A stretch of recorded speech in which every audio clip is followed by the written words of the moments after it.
ಏನಕ್ಕಪ್ಪ ಅಂತ ಹೇಳಿ ನಾವ್ ಹಿಂಗ್ ಕಾಯಿ ಹೊಡಿತೀವಿ. ನಮ್ಮ ವೃತ್ತಿ ಇದು. ನಮ್ಮನ್ನ ಗುರ್ತಿಸಕ್ಕೆ ಇದೊಂದೇ ಇರೋದೇ ಇದೊಂದೇ. ನಮಗೆ ಮನೆಗಳು ಕೊಡಲ್ಲ ನಮಗೋಸ್ಕರ. ನಾವೇನೋ ಮನೆ ಕೇಳಿದ್ರೆ ಅಡ್ವಾನ್ಸ್ ಜಾಸ್ತಿ ಹೇಳ್ತಾರೆ ಅಂತ ಹೋಗಿತ್ತು ನಮ್ಗೆ. ಇನ್ನೊಂದು ಜಾಗ ಕಳ್ಸೋದಕ್ಕೆ ಅಂದ್ರೆ ಅಮೌಂಟ್ ಕೊಟ್ಟು ಇವ್ರು ಕರ್ಕೊಂಡ್ ಬರ್ಬೇಕು. ಇವಾಗ ಅವ್ರು ನೀವೇನ್ ಅನ್ಬೇಕು, ಇದ್ರೆ ಇದೇ ಅನ್ಬೇಕು, ಇಲ್ಲ ಅಂದ್ರೆ ಇಲ್ಲ ಏಯ್ ಛೀ ಏಯ್ ನಡಿ ಅಂತ ಹೇಳಿ. ಯಾಕೆಂದ್ರೆ ನಾವು ಮಂಗಳಮುಖಿಯವರಿಗೆ, ಹಾಗಾಗಿ ನಾವು ಟ್ರಾನ್ಸ್ಜೆಂಡರ್ಸ್ ಅಲ್ಲ, ಮಂಗಳಮುಖಿ ಅಂತಾನೆ ಕರೀತೀವಿ. ಅಂತಂದ್ರೆ ಈಗ ಒಂದು ರಂಗೋಲಿ ಬಿಡೋದು, ಅಡುಗೆ ಮಾಡೋದು, ಸೀರೆ ಉಟ್ಕೋಬೇಕು ಅನ್ನೋದು, ಈಗ ಹೆಂಗೆ ಹೆಣ್ಣು ಮೈನರ್ದಾಗ ಇದಾಗ್ತಾಳೋ, ಮೆಚೂರ್ ಬಂದಾಗ ಇದಾಗ್ತಾಳೋ ಆ ಥರ ನಮಗೂ ಆ ವ್ಯಾಲ್ಯೂಷನ್ ನಮಗೂ ಬರುತ್ತೆ ನಮ್ಮ ಮನಸ್ಸಲ್ಲಿ. ಇವಾಗ ಇದರಲ್ಲಿ ಇದು ಮಾಡಿದಾಗ ಹಾರ್ಮೋನಿಯಂ ಎಲ್ಲ ಚೇಂಜ್ ಆಗ್ತಾ ಇರುತ್ತೆ. ಆ ಥರ ಅವಾಗ ನಮ್ಗೆ 13-14 ವರ್ಷದಲ್ಲಿ ನಾವು ಚೇಂಜ್ ಆಗ್ತಾ ಹೋಗ್ತೀವಿ. ಈಗ ಕೆಲವೊಬ್ರು ಬೇಕು ಅಂತ ಹೇಳಿ ಕನ್ವರ್ಟ್ ಮಾಡ್ತಾರೆ. ಅದು ಬೇಕು ಅಂತ ಹೇಳಿ ಕನ್ವರ್ಟ್ ಆಗ್ಬಿಟ್ಟಿದೆ. ಸಾಯನ ಬದುಕನ ಅನ್ನೋದ್ರ ಹಂಗ ಆಗ್ಬಿಟ್ಟಿದೆ. ಅವಾಗ ಇವಾಗ ನಮ್ ಗುರು ಇದಾರಲ್ಲ, ಅವರೇ ನನ್ನ ಸಾಕೊಂಡಿದ್ದಾರೆ. ಈತು ಅಂತಾರೆ, ಮತ್ತೆ ಯಾರೇ ಹೋದ್ರು ಅಂತಾರೆ, ಮಕ ಸೇರಿಸ್ತಾರೆ, ಮನೆಗಳು ಕೊಡಲ್ಲ ನಮಗೋಸ್ಕರ. ಟ್ರಾನ್ಸ್ಜೆಂಡರ್ ಫೀಲ್ಡ್ ಅಲ್ಲಿ ಅಂತ ಒಂದು ಉನ್ನತಿಗೆ ಹೋಗಿದ್ದಾರೆ ಅಂತ ಅವ್ರು ಎಜುಕೇಶನ್ ಮಾಡಿದ್ದಾರೆ, ನಾವ್ ಎಜುಕೇಶನ್ ಮಾಡಿಲ್ಲ. ಅವು ನಾವು ಅಂಗಡಿ ಇಟ್ಕೊಂಡಿದೀವಿ, ಒಂದು ಮಂಗಳಮುಖಿ ಅಂಗಡಿ ಅಂತ ಹೇಳಿ, ಒಂದು ಟೀ ಅಂಗಡಿನೇ ಆಗಿರ್ಲಿ, ಬರೋದು ಸಿಗರೇಟ್ ತಗೊಂಡಾಗ ಸೇರ್ಸೋದು, ನೋಡೋದು, ಹಂಗೆಲ್ಲ ಮಾಡ್ತಾರೆ. ಟ್ರಾನ್ಸ್ಜೆಂಡರ್ ಒಬ್ರು ಜೊತೆ ಅಂದ್ರೆ ಇವತ್ತು ಇನ್ನೂ ಎಷ್ಟೋ ಹೆಣ್ಮಕ್ಳ ಜೊತೆ ಇಷ್ಟು ಮಾಡ್ಕೊಂಡು ನಾವು ಮುಂದೆ ಬಂದಿದೀವಿ. ಅದನ್ನ ನಮ್ಮ ಸಮಾಜ ಯಾರು ಅರ್ಥ ಮಾಡ್ತಾರೆ. ಈಗ ಅದು ನೆಸೆಸಿಟಿ ಇದೆಯಾ? ಈಗ ಇರ್ತಾರೆ, ನಮ್ಮ ಸೀರೆ ಹಾಕಿ ಎಳೆಯೋರು ಇರ್ತಾರೆ, ನಮ್ಗೆ ಹೊಡೆಯೋರು ಇರ್ತಾರೆ, ನಮ್ ಮುತ್ತು ಕೊಡೋರು ಇರ್ತಾರೆ. ಅಂತದ್ರಲ್ಲಿ ಈ ಜಗತ್ತಲ್ಲಿ ನಾವ್ ಹೆಂಗ್ ಬದುಕಕ್ಕಾಗತ್ತೆ? ಇವಾಗ ಏನಾರು ಒಂದ್ ಮಾಡ್ಬೇಕಂದ್ರೆ ಯಾರು ನಮ್ನ ಸಪೋರ್ಟ್ ಮಾಡಲ್ಲ. ನಾವೇ ಬಂದಿರ್ಲಿ, ಒಂದ್ ಮನೆ ಮಗಳು ತರ ನೋಡ್ಕೊಂತಾರೆ ಈ ಊರ್ನವ್ರು. ಬೇರೆ ಊರ್ನ ನಮಗ್ ಗೊತ್ತಿಲ್ಲ, ಬಟ್ ಈ ಊರ್ನವ್ರು ನಾವೇ ಬಂದ್ರು ಒಂದ್ ಮಗಳು ಬಂದ್ರು ಅಂತ ಹೇಳಿ ಊರೋಡಲ್ಲಿ ಹೋಗಿದ್ರು, ಏನಮ್ಮ ಚೆನ್ನಾಗಿದ್ರು, ಹೋಗಮ್ಮ ಬಾರಮ್ಮ. ಅದ್ ಗೊತ್ತಿಲ್ಲ ನನ್ಗೆ ಸರಿನೋ ತಪ್ಪು ಅಂತ. ನಿಮಗೆ ಮಕ್ಕಳಾಗೋ ಸಾಧ್ಯತೆ ಇದೆಯಾ? ಇಲ್ಲ, ಮಕ್ಕಳಾಗೋ ಸಾಧ್ಯತೆ, ಯಾಕಂದ್ರೆ ನಾವೊಂದು ಗಂಡಿಂದ ಹೆಣ್ಣಿನ ರೂಪ ತಗೊಂಡಿರೋದು. ಆ ದೇವ್ರು ನಮಗೆ ಗರ್ಭಕೋಶ ಅಂತ ಕೊಟ್ಟಿಲ್ಲ. ಯಾಕಂದ್ರೆ ಕೋಶ ಅನ್ನೋದು ಅಲ್ಲ ಸುಳ್ಳು, ಮಕ್ಕಳಾಗತ್ತ ಅನ್ನೋದು ಸುಳ್ಳೆ. ಈಗ ನೀವು ಈ ಫೀಲ್ಡಿಗೆ ಎಂಟ್ರಿ ಆಗ್ಬೇಕಾದ್ರೆ, ಅಂದ್ರೆ ಈ ಒಂದು ಮಂಗಳಮುಖಿಯಾಗಿ ನಿಮ್ಮ ಫ್ಯಾಮಿಲಿಯನ್ನ ಬಿಟ್ಟು ಬರ್ಬೇಕಾದ್ರೆ ನಿಮ್ಗೆ ಯಾವ ತರ ಇವ್ರು ವೆಲ್ಕಮ್ ಮಾಡ್ಕೋತಾರೆ? ಈಗ ಯಾರಂತ ಹೇಳಕ್ ನಾನು ಇಷ್ಟಪಡಲ್ಲ, ಬೇಕಾಗಿಲ್ಲ. ಸೊಂಟ ಎಲ್ಲ ಮುರಿದಿ ಈ ತರನೇ ನನಗೆ ಈ ತರ ಮೆಟ್ರೋ ಸ್ಟೇಷನ್ ಇದೆಲ್ಲ, ಅಲ್ಲಿ ಹೋಗ್ಬಿಟ್ಟು ಬಿಸಾಕ್ಬಿಟ್ಟು ನನ್ ಕರ್ಕೊಂಡು ಬಿಟ್ಬಿಟ್ಟು ನನ್ಗೆ ಹೋಗ್ಬಿಟ್ರು. ದುಡ್ಡು ಕೊಡ್ರಿ ಅಂತ ಹೇಳಿ ನನಗೆ 3 ಲಕ್ಷ ಡಿಮ್ಯಾಂಡ್ ಮಾಡಿದ್ರು. ನನಗೆ ಹೊಡೆಯಕ್ಕೆಲ್ಲ ಬಂದ್ರು, ನನ್ನ ಕೊಲೆ ಮಾಡಕ್ಕೂ ಸಹ ವಂಚ ಹಾಕಿದ್ರು. ನನ್ ಕೊಂಡು 3 ಲಕ್ಷ ತಾನೆ, 2 ತಿಂಗಳು ಟೈಮ್ ಕೊಡಿ, ನಾನ್ ನಿಮಗ್ ಅವಳು ಕೊಟ್ಟಿಲ್ಲ ಅಂದ್ರೆ ಪರವಾಗಿಲ್ಲ, ನಾನ್ ನಿಮಗ್ ಕೊಡ್ತೀನಿ. ಹಿಂಸೆ ಕೊಡ್ತಾರೆ, ರೋಡಲ್ಲೆಲ್ಲ ಹೇಳ್ದಾಡ್ತಾರೆ ನಿಮ್ಮವರು ಅಂತ, ಆತರ ಎಲ್ಲ ಒಂದು ಕೆಟ್ಟ ಭಾವನೆ ಜನಗಳಲ್ಲಿ ಇದೆಯಲ್ಲ. ಹೇಳ್ದಾಡ್ತಾರೆ ಅಂದ್ರೆ ಇವಾಗ ನಾನ್ ನಿಮ್ಮ ಹತ್ರ ಬಂದು ಹಿಂಗ್ ಹೇಳಿ ಅಕ್ಕ 10 ರೂಪಾಯಿ ಕೊಡಿ ಅಂತೀನಿ. ಅವಾಗ ನೀವೇನ್ ಅನ್ಬೇಕು, ಇದ್ರೆ ಇದೇ ಅನ್ಬೇಕು, ಇಲ್ಲ ಅಂದ್ರೆ ಇಲ್ಲ ಏಯ್ ಛೀ ಏಯ್ ನಡಿ ಅಂತ ಹೇಳಿ. ಅವಾಗ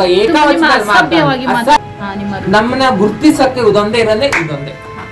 ನಮಗೆ ಕೈ ಹೊಡೆದ್ರೇನೆ ಇವ್ರಂದ ಅಂತ ಅಂತಂದ್ರೆ ಒಂದ್ ಮನುಷ್ಯನೇ ಆಗ್ಲಿ, ನಾವ್ ಪ್ರಾಣಿನೇ ಆಗ್ಲಿ, ಆ ಪ್ರಾಣಿಗೆ ಹಿಂಸೆ ಕೊಟ್ರೆ ನಮಗೆ ಕಚ್ಚಕ್ಕಲ್ಲದು. ಅದ್ರ ಪಾಡಿಗೆ ಅದು ಹೋಗ್ತಿದ್ದಾಗ ಬಿಟ್ರೆ ಅದೇನು ಮಾಡಕ್ ಆಗಲ್ಲ. ಹಂಗಾಗಿ ನಾವು ಮನುಷ್ಯತ್ವ ಇದೆಯಲ್ವಾ, ನಮಗೂ ಮನುಷ್ಯತ್ವ ಅನ್ನೋದು ಇರುತ್ತಲ್ವಾ. ನಾವು ಒಳ್ಳೇದು ಕೆಟ್ಟದ್ದು ಎಲ್ಲ ನೋಡ್ತೀವಿ ಪ್ರಪಂಚದಲ್ಲಿ, ಆದ್ರೆ ಅವ್ರು ನಮಗ್ ನೋವು ಕೊಟ್ಟಾಗ್ಲೇ ನಾವು ಅವ್ರಿಗೆ ಆತರ ಮಾಡೋದು. ಅವ್ರು ನೋವು ಕೊಟ್ಟಿಲ್ಲ ಅಂದ್ರೆ ನಾವ್ ಆತರ ಎಲ್ಲ ಮಾಡಕ್ಕೆ ಹೋಗಲ್ಲ. ಅದು ಜನಗಳು ಫಸ್ಟ್ ನಮ್ಮನ್ ಪ್ರೀತಿ ಕೊಡಿ, ನಮಗೆ ಅದೇ ಅಷ್ಟೇ. ನಾವೇನು 10 ರೂಪಾಯಿ ಕೊಡದೆ ಹೋದ್ರು ಪರವಾಗಿಲ್ಲ, ಏನಮ್ಮ ತಿಂಡಿ ಯಾವ್ದು ಇರ್ಲಿಲ್ಲ ಕಾನೂನು. ಈಗ ಕಾನೂನು ಬಂದು ನಮಗೆ 1% ಮಾತ್ರ ಕೊಡ್ತಿದೆ. ಅದು ಏನು ಯಾವ ತರ 1% ಅಂದ್ರೆ ಅದೇ ನಮ್ಮ ಕಮ್ಯುನಿಟಿ ಅವರಿಗೆ 1% ಗೌರ್ಮೆಂಟ್ ಆದ್ಯತೆ ಅಂತ ಹೇಳಿದ್ದಾರೆ. ಹಂಗಾಗಿ ಇವಾಗ ಎಲ್ಲ ಮುಂದೆ ಬರ್ತಾ ಇದ್ದಾರೆ. ಆಗಿಂದ ಇದ್ರಲ್ಲಿ ಜನರೇಷನ್ ಅಲ್ಲಿ ಬಂದಿದ್ರೆ ನಾವು ಎಲ್ಲ ಒಂದ್ ಸಾಧನೆ ಮಾಡ್ತಿದ್ದೋ. ಈಗ ನನ್ನ ಫ್ಯಾಮಿಲಿ ಸೇರಿಸ್ಕೊಂತು, ನಾನು ಕೆಟ್ಟ ದಾರಿಗೆ ಹೋಗ್ಲಿಲ್ಲ. ನಾನು ಕೆಟ್ಟೋಳ ಕೆಲಸ ಮಾಡ್ಬೇಕು ಅನ್ನೋದನ್ನ ಯೋಚನೆ ಮಾಡಿದೆ. ನಾನು ಆ ಯೋಚನೆ ಮಾಡಿ ನನಗೆ ಅನ್ಸಿದ್ದೇನಪ್ಪ ಅಂದ್ರೆ ಕೃಷಿ ಕೆಲಸ. ಈಗ ಸಹನವ್ರು ಹೇಳಿದ್ರು ನಮ್ಮನ್ನ ಚೀ ಅಂತಾರೆ, ಟೀ ರೇಗಿಸ್ತಾರೆ, ಮಾಡ್ತಾರೆ ಅಂತ. ಅದೇ ನನ್ನ ತಂದೆ ತಾಯಿ ಜಾಗ ಕೊಟ್ಟು 1-2 ಎಕರೆ ಕೊಟ್ಟು ಅದ್ರಲ್ಲಿ ನಾನು ಏನ್ ಮಾಡಿದ್ರೆ ಕೃಷಿ ಮಾಡ್ತಾ ಇದ್ದೀನಿ. ಅದರಲ್ಲಿ ನನಗೆ ನ್ಯಾಷನಲ್ ಅವಾರ್ಡ್, ಜಿಲ್ಲಾ ಮಟ್ಟದ ಅವಾರ್ಡ್, ರೈತಮುಖಿ ಅವಾರ್ಡ್, ಇದು ತುಂಬಾ ಪ್ರೌಡ್, ತುಂಬಾ ಖುಷಿ ವಿಚಾರ. ಆಮೇಲೆ ಶೃಂಗೇರಿ ಮಠ ಸ್ವಾಮಿಗಳು ಕರೆದು ನನಗೆ ಸನ್ಮಾನ ಮಾಡಿದ್ರು, ಮತ್ತೆ ಮಂಡ್ಯದಲ್ಲಿ ಅವಾರ್ಡ್ ಕೊಟ್ರು, ಮತ್ತೆ ಬಾಗಲಕೋಟೆಯಲ್ಲೂ ಕೊಟ್ರು ನನಗೆ ಕೊಳಚೆ ನಿವೇಶನ ಇದ್ರ ಬಗ್ಗೆ ಮಾತಾಡಿದ್ದಕ್ಕೆ, ಅದನ್ನ ಮಾಡಿಸಿದ್ದಕ್ಕೆ. ಮತ್ತೆ ಎಲ್ಲದ್ರಲ್ಲೂ ನಾನು ಇವಾಗ ಕೃಷಿ ಇದರಲ್ಲಿ ಏನಪ್ಪ ಅಂದ್ರೆ ಈ ತೋಟ, ಅಡಿಕೆ ಗಿಡದ್ದು, ಬದ ಹಾಕೋದು, ಅದ್ರದ್ದೆಲ್ಲ ಇದು ಬೆನಿಫಿಟ್ ಎಲ್ಲ ತಗೊಂಡಿದ್ದೀನಿ ನಾನು. ಎಕರೆ ಕೊಟ್ಟಾಗ ಜನಗಳಲ್ಲಿ ಅಂದ್ರೆ ನೋಡಿ 2016 ಕೊಟ್ಟರೆ ನನಗೆ ಇದನ್ನ ಮನೆ ಇದೇ ಬಂದಿರ್ಲಿಲ್ಲ, ನನಗೆ ಮನೆ ಶಾಂಕ್ಷನ್ ಆಗಿದೆ ಅನ್ನೋದೇ ಬಂದಿರ್ಲಿಲ್ಲ. ಯಾಕೆ ಅಂದ್ರೆ ಜನಗಳು ನೋಡಿ ನನಗೆ ಅವಾಗ ಇಲ್ಲಿ ಇರ್ಬಾರ್ದು ಇವಳು ಅನ್ನಕ್ಕೋಸ್ಕರ ಕೋಟದಲ್ಲಿ ಬರೀ ನೋಟಿಸ್ ಮಾತ್ರ ಬಂತು ನನಗೆ. ಈಗೆಲ್ಲ ಆಗಿದ್ಯಾ? ಮನೆ ದಾಖಲಾತಿಗಳೆಲ್ಲ ಆಗಿದ್ಯಾ? ನಂದೇ ಇದೆ ಅಲ್ವಾ? ತೊಂದ್ರೆ ಇಲ್ಲ. ಆದ್ರೆ ಆ ನೋಟಿಸ್ ಕೊಟ್ಟಾಗ ನಾನು ಹೋಗಿ ಕೇಳಿದೆ ಅಲ್ಲಿ ನಾನು ಯಾಕೆ ನನಗೆ ನೋಟಿಸ್ ಕಳ್ಸಿದ್ರೆ ಮನೆಗೆ ಬಂದಿದೆ ಅಂತ ನನಗೆ ಇದೇ ಕಳ್ಸಿಲ್ಲ. ನೀವು 6 ತಿಂಗಳಾಯ್ತು ನಿಮಗೆ ಮನೆ ಕಳ್ಸಿ, ನೀವು ಮನೆ ಕಟ್ಟಿಲ್ಲ, ಏನು ಪ್ರೋಸೆಸ್ ಮಾಡಿಲ್ಲ, ಮನೆ ವಾಪಸ್ ಹೋಗ್ತಿದೆ ನಿಮಗೆ ಅಂತ ಹೇಳಿದಿರಲ್ಲ, ಇದು ಯಾವ ನ್ಯಾಯ?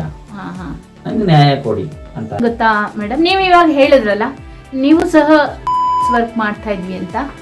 ಈಗ ಗಿರಾಕಿಗಳ ಬಿಹೇವಿಯರ್ ನಿಮ್ ಜೊತೆ ಹೇಗಿತ್ತು? ತುಂಬಾ ಹಿಂಸೆ ಅಂತಾರೆ, ಮತ್ತೆ ಇಷ್ಟು ರೂಢಾಗಿ ಮಾಡ್ತಾರೆ ಅಂದ್ರೆ ನಮಗೆ ಇಲ್ಲೆಲ್ಲ ಪರ್ಚೋದು, ಹೊಡಿಯೋದು, ಗೆಬ್ರದು, ಚುಮ್ಟದು, ಮತ್ತೆ ನಾವು ಅವ್ರ ಮೇಲೆ ಏನಾರ ರ್ಯಾಶ್ ಆಗಿ ರೇಗದಾಗ ಅವ್ರು ಏನ್ ಮಾಡ್ತಾರೆ ಗೊತ್ತಿಲ್ಲ, ನಮ್ಮ ಹತ್ರ ಕರೆದು ಕಾಸು ಕಿತ್ಕೊಂಡು ಅಂತ ನಿಮ್ಮ ಮೇಲೆ ಅಪಮಾನ ಅವ್ರು ಬಂದಿರ್ತಾರೆ ನಮ್ಮ ಜಾಗಕ್ಕೆ.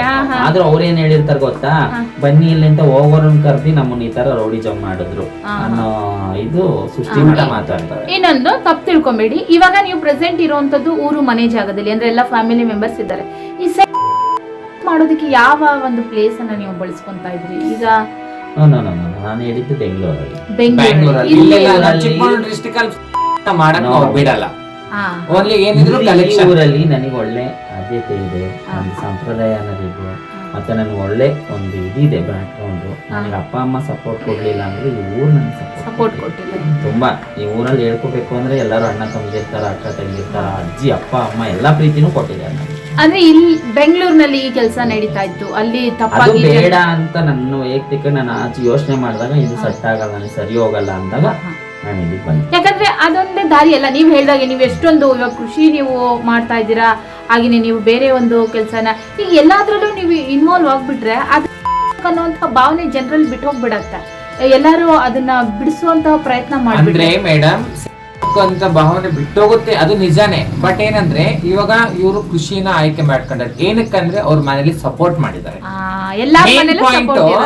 ಅವ್ರ ಮನೇಲಿ ಸಪೋರ್ಟ್ ಮಾಡಿದ್ದಾರೆ, ಅವ್ರಿಗಂತ ಜಮೀನ್ ಕೊಟ್ಟಿದ್ದಾರೆ, ಅವ್ರು ವ್ಯವಸಾಯ ಮಾಡ್ಕೊಂಡು ಅವ್ರ ದಿನನಿತ್ಯ ನಡೆಸ್ಕೊಂಡು ಹೋಗ್ತಾರೆ. ಇವಾಗ ನಾನೇನ್ ಮಾಡ್ಲಿ?